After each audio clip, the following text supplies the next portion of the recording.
उसके बाद में लक्ष्मी जी का प्रकट हुआ। और लक्ष्मी जी तो क्या है, भगवत परा है, भगवत पारायण ही है। उन लक्ष्मी जी को प्राप्त करने के लिए सभी के मन में अभिलाषा थी। सभी चाहते थे कि मुझे मिल जाएं। स्वयंवर के लिए महारानी लक्ष्मी जी ने अपने हाथ में जब माला उठाई तो बूढ़े बुजुर्ग महात्मा भी लाइन में खड़े, का पता जे हम ही पर प्रसन्न होकर के हमारी गले में माला डाल। लक्ष्मी जी को कौन नहीं चाहता, बोलो। सब लाइन से खड़े हो गए लक्ष्मी जी को प्राप्त करने के लिए। लेकिन अब लक्ष्मी जी ने एक एक को रिजेक्ट कर दिया। ब्रह्मा जी, 4 मुख वाले ब्रह्मा जी डाली पर हाथ फेर रहे थे, सफेद डाली थी, लक्ष्मी जी को देख रहे थे टुकुर टुकुर। लक्ष्मी जी ने कहा, एस ब्रह्माति वृद्धस, ये बूढ़ हो गए लहूंगे, ये अति वृद्धस, ये तो इतने बुढ़े और हमें देख रहे हैं। ये देखो, एस ब्रह्माति वृद्धस तपति दिनपति चंचलो मातृस्वा। सूर्य भगवान को टकटकी लगाकर देखते हुए जब देखा तो कहा, इतने तुम तपते हो, तुम्हारे बगल में कोई बैठेगा कैसे? एस ब्रह्माति वृद्धस तपति दिनपति चंचलो मातृस्वा। नारद जी महाराज बड़े चंचल हैं, एक घड़ी कहीं रुकते नहीं।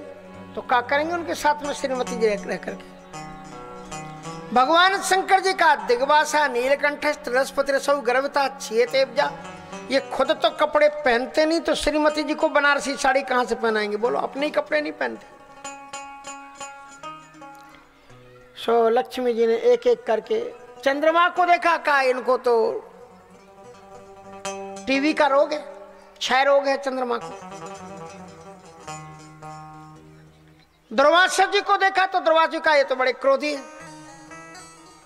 थोड़ी दाल में नमक कम हुआ कहेंगे उठाओ बिस्तर बुस्तर बाहर निकलो। कैसे इनके साथ में बनेगी? इत्थम देव्या विचंत भ्रमर कुल कला गीत शब्द प्रफुल्ला दत्ता माला मुरारे सुरतरु कुसुमा लंकृता पाति उस्मान। चारों तरफ नजर घुमाई, लक्ष्मी जी को अपने उपयुक्त कोई दिखाई नहीं पड़ा। देखा भगवान नारायण पीतांबर डाल करके सो रहे थे। लक्ष्मी जी उन्हीं को मिलती है जो लक्ष्मी जी की चाह नहीं करता। कहा ये कौन है जिससे मेरी भी चाह नहीं, आराम से सो रहा है। जो ही उनके पीतांबर को हटाया, भगवान नारायण मुस्कुराते हुए वहां पर शांताकारम भुजग शयनम पद्मनाभम सुरेशम, और उनको देखते ही भगवती लक्ष्मी जी प्रसन्न हो गई। दत्ता माला मुरारे सुरतर कुसुमा अलंकृता पातु स्मान, उन्हीं के गले में भगवती लक्ष्मी जी ने माला डाल दी। कहा तो उसके पहले विवाह नहीं हुआ था? बोले विवाह तो हुआ था पहले ही के। भगवान लक्ष्मी नारायण अलग अलग थोड़ी है। बोले फिर? बोले जब समुद्र मंथन हो रहा था तो लक्ष्मी जी भगवान नारायण से बोली एक बात कहें? बोले हाँ। बोले हमारी सखियां मुझसे कभी कभी पूछते तुम्हारी एनिवर्सरी डेट कब आती है? क्या होती है एनिवर्सरी डेट? तो बोले अब क्या बताएं, अनादिकाल से भगवान लक्ष्मी नारायण एक ही है। तो बोले पर कोई तिथि तो बतानी पड़ती है ना। अब जैसे देखो लक्ष्मी शालिग्राम जी का विवाह का कल क्या है? हो गया सबकी डेट आती है। तो लक्ष्मी बोली हमारी, बोले एक काम करो जो समुद्र मंथन हो रहा है ना, बोले हाँ, बोले इसमें घुस जाओ तुम। बोले फिर कहा जब समुद्र मंथन होगा निकल आना और हमारे गले में माला डाल देना, बस उसी दिन से हमारी तुम्हारी शादी की बर्थ डेट हो जाएगी। सो भगवती लक्ष्मी जी आई, माला डाल दी।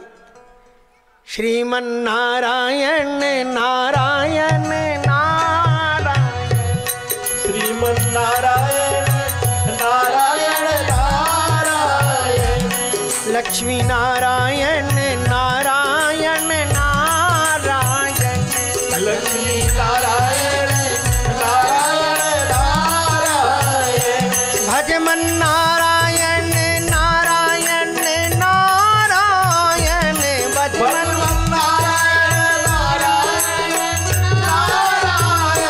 श्रीमन नारायण नारायण नारायण, श्रीमन नारायण नारायण नारायण, हरि भजन बिना सुख शांति नहीं, हरि भजन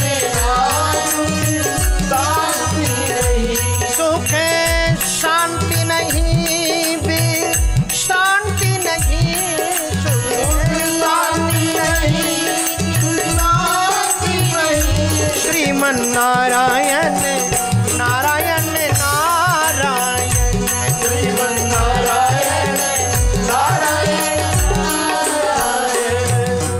बोलो लक्ष्मी नारायण भगवान की जय हो। इसमें समुद्र मंथन में महाराज 14 रत्न निकले। लक्ष्मी कौस्तव पारिजातक सुरा धनवंतरिश्चंद्रमा धेनु काम दुधा सुरेश्वर गजोरंभादि देवांगना अश्वा सप्तमुखो विषम हरिधनु शंखोमृतम चांबुदे रत्नानीत चतुर्दशो प्रतिदिनम कुर्वन्तु नः मंगलम। ये जो 14 रत्न निकले हैं, इनको अगर प्रतिदिन कोई स्मरण करता है तो उसके जीवन के अमंगल नष्ट हो जाते हैं। इसके बाद में महाराज अंत में क्या निकला? साक्षात धनवंतरी जी महाराज निकले समुद्र मंथन में। धनवंतरी जी खुद भी रत्न, उनके हाथ में आयुर्वेद वो भी रत्न और अमृत कलश वो भी रत्न। और जो ही धनवंतरी के हाथ में अमृत कलश देखा, दैत्यों ने झपट करके उनसे छीन लिया। अब देवता उनके पीछे, दैत्य उनके पीछे भागते भागते जब तमाम बवाल देखा, देवता लोग रोने लगे, बोले महाराज हमने सब किया आपके कहने पर, फिर भी ये देवता दैत्य लोग भाग खड़े हुए, अमृत को हमको कैसे मिलेगा? भगवान ने कहा don't worry, I will do something for you. और भगवान मुस्कुराए, देखते ही देखते दिव्यतम मोहिनी का स्वरूप धारण कर लिया। बोलो मोहिनी भगवान की। 16 वर्षीय अति दिव्यतम कन्या के रूप में, एक युवती के रूप में प्रकट हो गए। बड़ी आंखें इधर उधर मटकाते हुए, इधर से उधर चलते हुए, छम छम करते हुए वहां आए। जिन्होंने देखा वो देखते ही रह गए, वाह वाह वाह क्या वाह। जिन दैत्यों के हाथ में अमृत का कलश था, उठ करके खड़े हो गए, तत्काल उन्होंने उनको पकड़ा दिया। इतने कुछ हुए, अमृत कलश ही दे दिया। एह तस्मिन्नन्तरे विष्णु सर्वोपाये विधीश्वरः योषिद्रूपमनिर्देशं दधार परमाद्भुतम। योषिद मानी युवती का अत्यंत दिव्यतम मोहिनी का स्वरूप धारण कर लिया भगवान ने।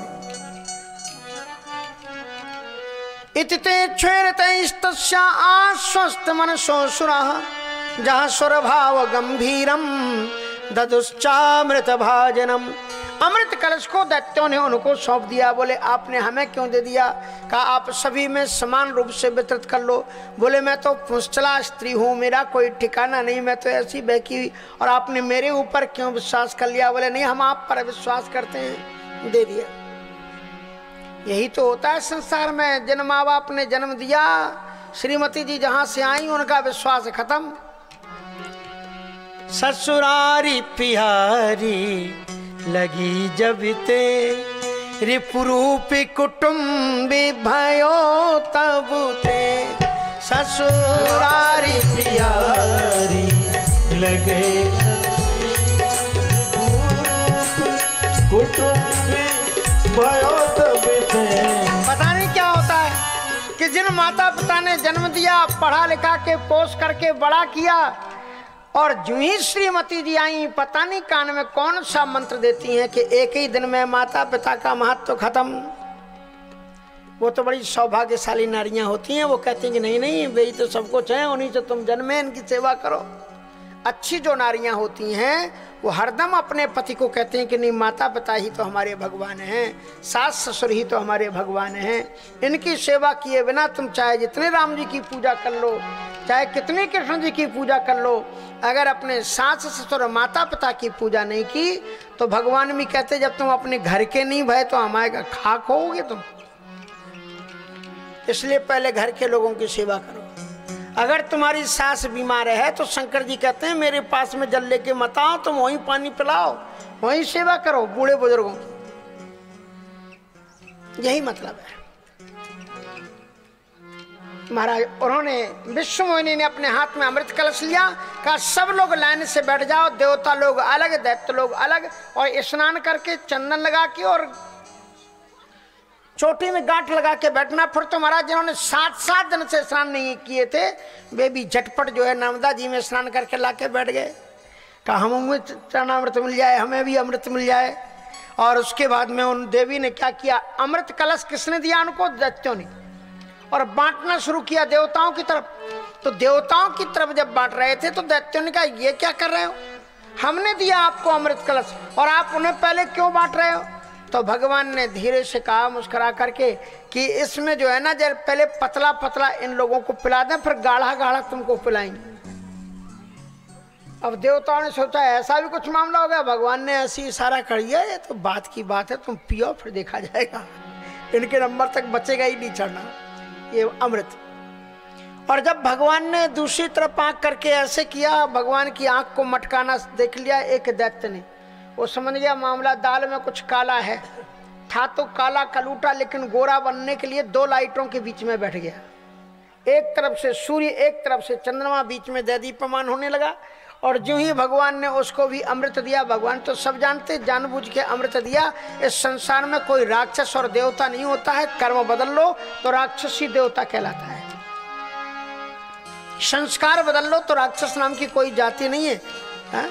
और इसलिए भगवान ने जो ही उसको अमृत दिया विश्वमोहिनी ने, तो ही सूर्य और चंद्रमा ने संकेत किया और संकेत करके कहा कि महाराज ये देवता नहीं है। और जो ही इतना कहा, भगवान ने विराट रूप धारण किया, सुदर्शन चक्र से उसके सिर को काट दिया। वो महाराज राहु से राहु तो था ही, केतु और बन गया, और अजहु देत दुख रवि शशि। और आज भी सूर्य और चांद को सूर्य ग्रहण लगता है, चांद ग्रहण लगता है। ये इसलिए लगता है, अगर कोई दैत्य देवता बनता तो बनने दो ना मेरे यार, क्या जाता है तुम्हारा, बनने दो। उन्हें तो देवता बनना, तो वो देवता बन गए। नवग्रह में पूजा होती है, कोई शादी कोई भी शुभ कार्य होता है तो राहु केतु की तो पूजा होती कि नहीं होती, अभी भी होती। लेकिन समस्या सूर्य और चंद्र को हो गई। उनको जो सूर्य ग्रहण और चंद्र ग्रहण अभी भी लगता है। अगर कोई अच्छा बनना चाहते हो, बनना चाहता है तो बनने दो उसको। क्षिप्रम भवति धर्मात्मा सत्सक्षांतम न गच्छति। इसके बाद में महाराज अमृत पीने के बाद में भीषणतम युद्ध हुआ, और ऐसा युद्ध हुआ कि तत्र दैवासुरो नाम रण परम दारुणा, भयानक युद्ध हुआ। रोधस्यु दनवतो राजनस्तुमलो रोम हर्षणा, रोमांच खड़े कर देने वाला, रक्त की नदियां बह गईं। तमाम शत्रु दुश्मन दैत्य बहे चले जा रहे थे इसमें। दैत्यों ने अमृत पी लिया था देवताओं ने, इसलिए देवता लोग जीत गए। राजा बलि ने भागते हुए राक्षसों को ललकारा, कहां भाग करके जाते हो। संग्रामे वर्तमानानाम काल शोधित कर्मणाम कीर्तन जयो जयो मृत्यु सर्वेशाम शिवरण क्रमात्। रणभूमि में जय और विजय तो होती ही रहती है, लेकिन अपने पुरुषार्थ पूर्वक युद्ध को करते हुए अपने प्राणों का उत्सर्ग करना वीरों की धरोहर है। ऐसा करके धर्म युद्ध लड़ते लड़ते राजा बलि मृत्यु को प्राप्त हो गए। दैत्य लोग उनको उठा ले गए, उनकी लाश को उठा करके ले गए। और शुक्राचार्य जी महाराज को पास में पहले से ही अमृत संजीवनी विद्या थी, उन्होंने बलि को फिर जिंदा कर दिया। अब आप ये देखो राजा बलि ने क्या किया, वो हम आपको आगे बताएंगे। इधर महाराज जब दैत्य लोग देवता लोग फिर अपने पद कुर्सियों को पा गए, उनकी मीटिंग हुई। भगवान नारायण से कहा कि आपकी कृपा से हम लोगों ने अपने अपने पदों को पा लिया है, अब बस अमृत पी लिया हम लोगों ने, अमर भी हम हो गए। अब केवल हमारा संकट किसी से नहीं है, लेकिन यही शंकर जी इधर उधर करते, वो अपने पक्ष में बने रहे तो हमारा दैत्य लोग कभी बाल बांका नहीं कर सकते। बोले इन दैत्यों को, शंकर जी को अपने पक्ष में कैसे किया जाए। तो भगवान नारायण से कहा कि आप कर्तुम अकर्तुम अन्यथा कर्तुम समर्थ हैं, आप सब कुछ कर सकते हैं, आप ही शंकर जी को मनाइए और देवताओं के पक्ष में कर दीजिए। सो भगवान नारायण शंकर जी के पास में गए। शंकर जी से कहा कि महाराज और सब ठीक है। बोले हाँ सब ठीक है, और बताओ कैसे पधारे। सब ठीक है। बोले बस देवता लोगों ने भेजा है कि आप थोड़ा हरदम दया भाव उनके साथ में रखना। कहा देखो दया या भाव ऐसे नहीं, भेदभाव नहीं चलता, अच्छा नहीं है। भगवान नारायण ने कहा किसने भेदभाव किया। बोले आप करते हो भेदभाव। बोले कैसे।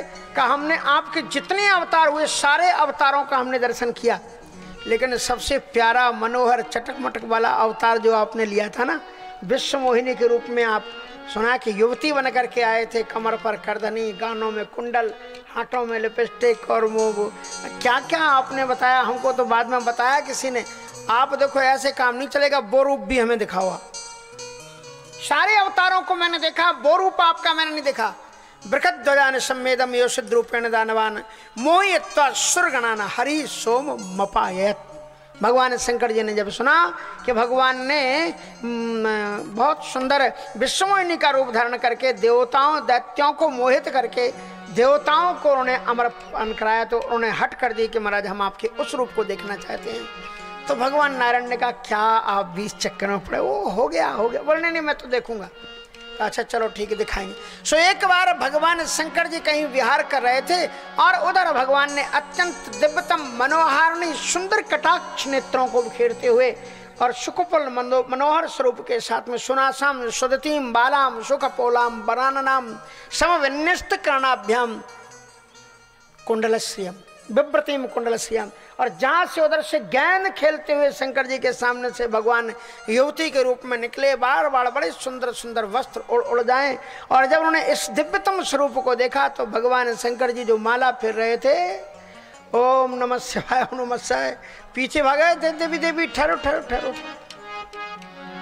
अब देवी काय को ठहरे, देवी भागती जाए। शंकर जी ने भी तेज गति की और कपड़ा उनका ऐसा, वो मृग चर्म थी, शेर का चर्म। अब कोई बेल्ट तो लगाते नहीं थे उसके ऊपर, कपड़ा खुल गया। भागे भगवान शंकर जी देवी के सामने पीछे पीछे। उस समय उनकी शक्ति का पात हुआ, शुक्र का पात हुआ, और उस समय पर ऋषिमुनियों ने सोचा भगवान शिव की शक्ति व्यर्थ ना चली जाए, इसलिए उन्हें कर्ण दोनों पटों में रख करके धारण करके उन्होंने माता अंजना को पान कराया है, जिससे हनुमंत लाल जी महाराज की उत्पत्ति हुई है, शंकर स्वयं केसरी नंदन। और यदि उस शक्ति को देखना हो तो पारा आप देख लीजिए, भगवान शंकर जी की शक्ति है वो पारा। इतनी वजन होता है कि पारा के बने हुए शंकर जी छोटे से भी होते हैं ना, तो किलो जैसा वजन होता है उनका। आज भी पारा होता है, वो आप जो बुखार नापते हैं ना, उसमें जो ऊपर नीचे एक बिंदु थोड़ा सा पड़ा रहता है वो पारा होता है। भगवान शिव की वो शक्ति है। इस प्रसंग के बाद में बड़ी सुंदर एक श्लोक लिखा है व्यास जी ने, कौन मेत तरेन मायाम विषक्तस्तद्रते पुमान तांस्तान विसृजतीम भावान दुस्तरा मकृतात्म भी। इस दुनिया में कोई भी माई का लाल नहीं है जो ये कह दे कि मैंने भगवान की माया को जीत लिया है, कोई नहीं।